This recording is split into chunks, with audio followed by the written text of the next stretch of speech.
दोस्तों आज हम एक्सप्लेन करने वाले हैं सम्राट पृथ्वीराज, तो वीडियो के एंड तक जरूर बने रहिएगा। फिल्म की शुरुआत में हमें एक सीन दिखाया जाता है जहाँ संयोगिता खड़ी है और पृथ्वीराज चौहान खड़े हैं, उनके दोस्त चंद्रवरदाई खड़े हैं, यानी कि उनका रोल सोनू सूद ने किया है। तो ये तीनों लोग खड़े हैं और यहाँ पर ये दोनों एक दूसरे से प्रेम का इजहार करते हैं। दोस्तों फिर स्टोरी को थोड़ा आगे बढ़ाया जाता है और हम ये जान पाते हैं कि मोहम्मद गौरी का भाई मीर वहां से पृथ्वीराज चौहान की शरण में अजमेर भाग कर आया है, अपनी जान बचाते हुए आया ये। फिर हम देखते हैं कि पृथ्वीराज मीर से मिलने के लिए जाते हैं और उससे वादा करते हैं कि वो उसकी जान बचा लेंगे और अजमेर में उसे शरण भी दे देंगे और उसके भाई यानी सुल्तान मोहम्मद गौरी से उसकी रक्षा भी करेंगे।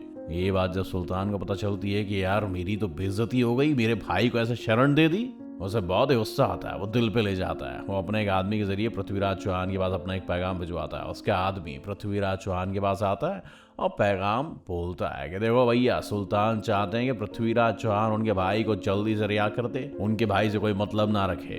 अगर पृथ्वीराज चौहान ने ऐसा नहीं किया तो सुल्तान पृथ्वीराज चौहान के खिलाफ युद्ध छेड़ देगा। पृथ्वीराज चौहान उनसे कहते हैं कि उन्होंने उसके भाई से वादा किया है कि भैया अब हम तुम्हारे रक्षक हैं, अपनी जुबान से कभी हम मुकरते नहीं हैं। सुल्तान को अगर युद्ध की चाह है तो उससे बोल दो, युद्ध लड़ लिया जाए।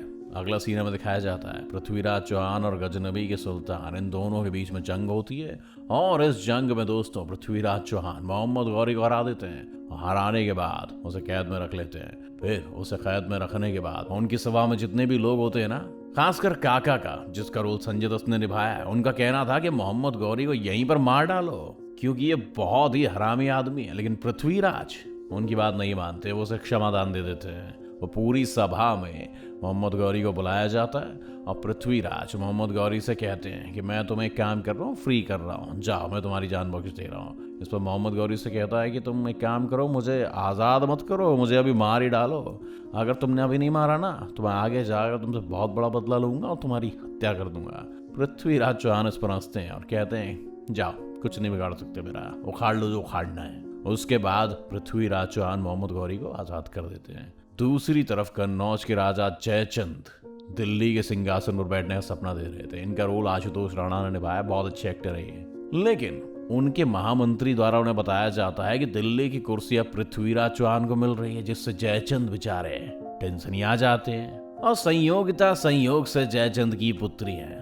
अब अगले सीन में हमें दिखाया जाता है कि पृथ्वीराज चौहान की सभा में एक आदमी कन्नौज के राजा का पैगाम लेकर आता है, जो कि पृथ्वीराज चौहान से कहता है कि उनके राजा चाहते हैं कि पृथ्वीराज उनके सामने झुक जाए और दिल्ली का जो आधा राज्य है ना वो उनके नाम कर दे। अगर उन्होंने ऐसा नहीं किया तो कन्नौज के राजा उनके खिलाफ युद्ध करेंगे, उनको हरा देंगे और पूरी दिल्ली पर कब्जा कर लेंगे। अब पृथ्वीराज चौहान की सभा में जो लोग होते हैं वो उनसे बोलते हैं क्या भाई क्या बकवास कर रहा है। इसके जवाब में पृथ्वीराज चौहान भी यही कहते हैं कि जाकर तुम अपने राजा से कह दो कि उन्हें घंटा कुछ नहीं मिलेगा, उनसे युद्ध करने के लिए मैं बिल्कुल तैयार हूँ।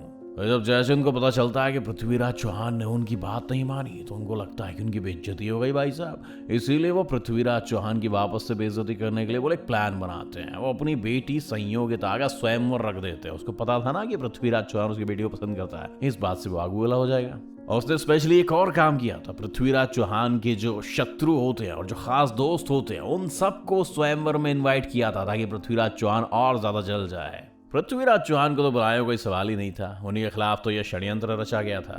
बल्कि उनकी सोने की एक मूर्ति बनाई और अपने दरवाजे पर दरबान की तरह खड़ा कर देते हैं ताकि वहां जितने भी लोग आए उनको लगे कि पृथ्वीराज चौहान वहां के दरबान है और लोग उनका मजाक उड़ाएं, वहां पे हंसें। और जब ये बात संयोगिता को पता चली कि मेरे पप्पा ऐसे ऐसे कांड कर रहे हैं, जिससे मैं प्यार करती हूँ, उसका पुतला बना के दरबारियों के बीच में खड़ा कर दिया है, तो उसे बहुत गुस्सा आता है और वो गुस्से में पिता के पास जाती है, कहती है कि पृथ्वीराज चौहान जैसे महान इंसान का जो स्टैच्यू मंदिरों में होना चाहिए आपने दरबान के बीच में रख दिया है, ये तो गलत है।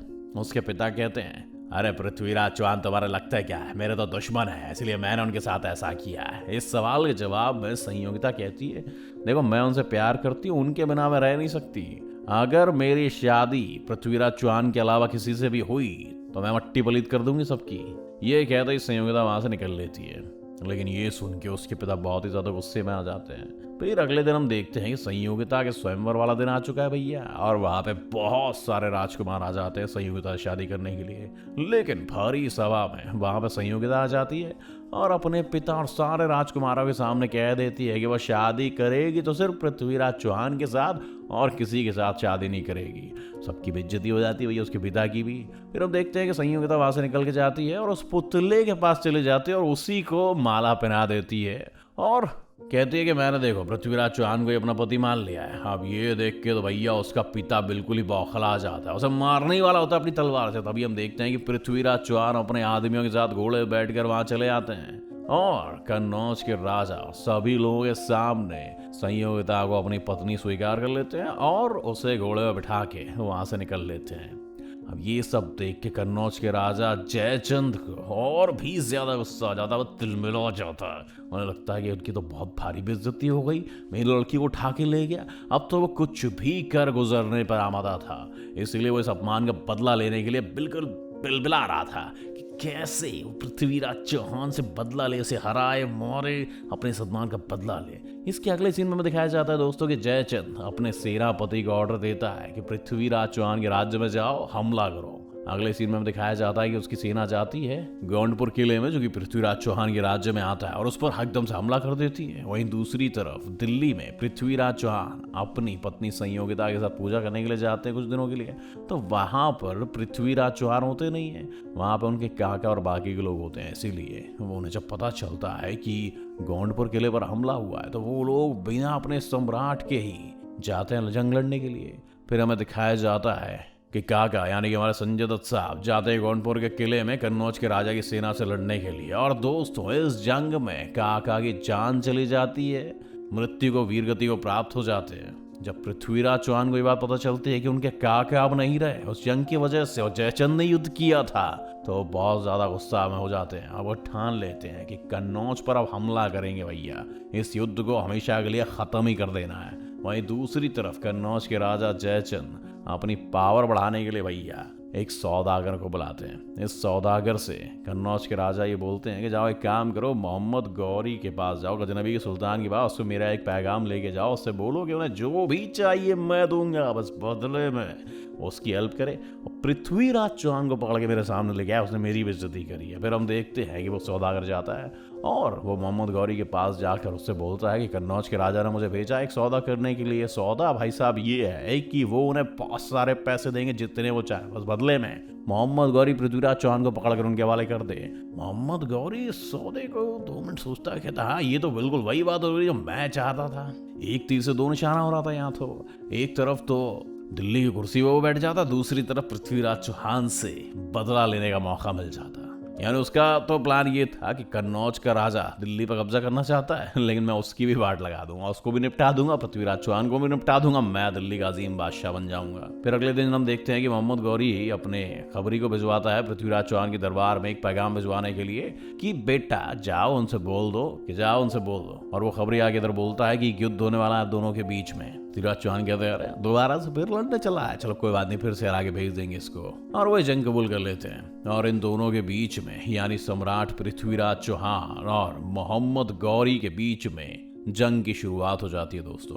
और जंग पे जाने से पहले पृथ्वीराज चौहान अपनी बीवी संयोगिता से कहते हैं कि जब मैं जंग पर जाऊंगा ना, दिल्ली की गद्दी पर तुम बैठोगी और जितने भी डिसीजन होंगे वो तुम ही लोगी। फिर हमें दिखाया जाता है पृथ्वीराज चौहान और मोहम्मद गौरी के बीच में घमासान लड़ाई होती है दोस्तों।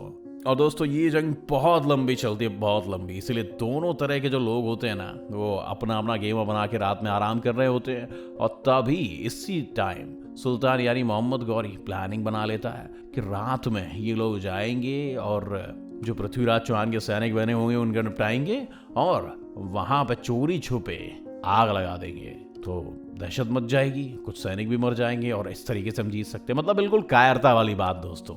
वो जाते हैं खेमे में और उसमें आग लगा देते हैं और धोखे से पृथ्वीराज चौहान और उनके कुछ आदमी को ये लोग बंधक बना लेते हैं। अब जब ये बात दिल्ली में संयोगिता को पता चलती है कि पृथ्वीराज चौहान को बंधक बना लिया गया है और मोहम्मद गौरी की सेना दिल्ली की तरफ आ रही है उनके महल पर कब्जा करने के लिए, तो संयोगिता अपनी महिलाओं के सम्मान के लिए डिसाइड करती है जौहर का। जैसा कि आपको मालूम है दोस्तों, पुराने जमाने में जब भी महिलाओं को ये लगता था कि उनकी अस्मिता पर अब बात आ गई है तो वो खुद की जान दे देती थी। उसको जौहर कहा जाता था। एक साथ आवन कुंड जलाती थी, उसमें कूद जाती थी, आग में जल जाती थी। सोचो, आप सोच के देखिए कितनी नृशंस बात है ये, कितनी भयभीत कर देने वाली बात है ये।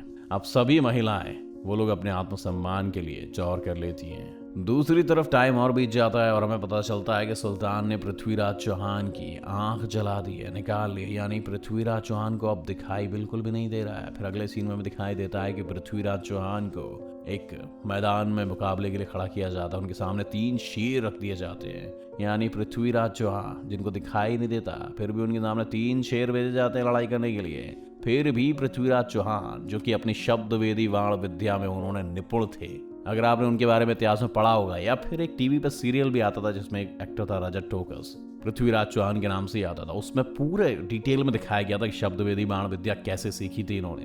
तो उस विद्या का इस्तेमाल करके इन्होंने 3 शेरों को निपटा दिया। शेरों से लड़ने के बाद जब सुल्तान को पता चलता है कि पृथ्वीराज चौहान तो इन शेरों को मार चुके हैं, सुल्तान और खोखला जाता है। इसलिए सुल्तान पृथ्वीराज चौहान से एक और मुकाबला करने को कहते हैं। सुल्तान सम्राट पृथ्वीराज चौहान को 7 तीर कमान देते हैं और कहते हैं कि अगर तुम मेरे 7 घुड़सवारों में से एक को भी यहाँ से अगर तुमने निपटा दिया ना तो मैं तुम्हें छोड़ दूंगा। जिस पर पृथ्वीराज चौहान सुल्तान से कहते हैं, मुझे 7 तीर कमान की जरूरत नहीं है, 7 घुड़सवारों को भी मारने की जरूरत नहीं है।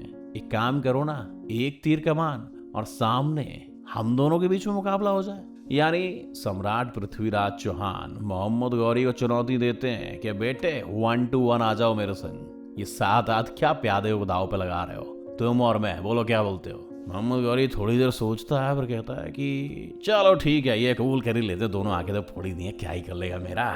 फिर हम देखते हैं सम्राट पृथ्वीराज चौहान और गौरी के बीच में एक आखिरी लड़ाई होती है। भले ही सम्राट पृथ्वीराज चौहान को दिखाई ना देता, फिर भी वो इतने बहादुर होते हैं, वो शब्द वेदी वाण विद्या में निपुण थे, इसीलिए अपनी काबिलियत के जरिए मोहम्मद गौरी को तीर से मार डालते हैं। फिर हमें दिखाई देता है कि मोहम्मद गौरी अपने घोड़े से नीचे गिर जाता है, उसकी जान चली जाती है। दोस्तों, अब यहाँ पर भाई वो सीन नहीं दिखाया गया जैसा कि हमने पढ़ा था।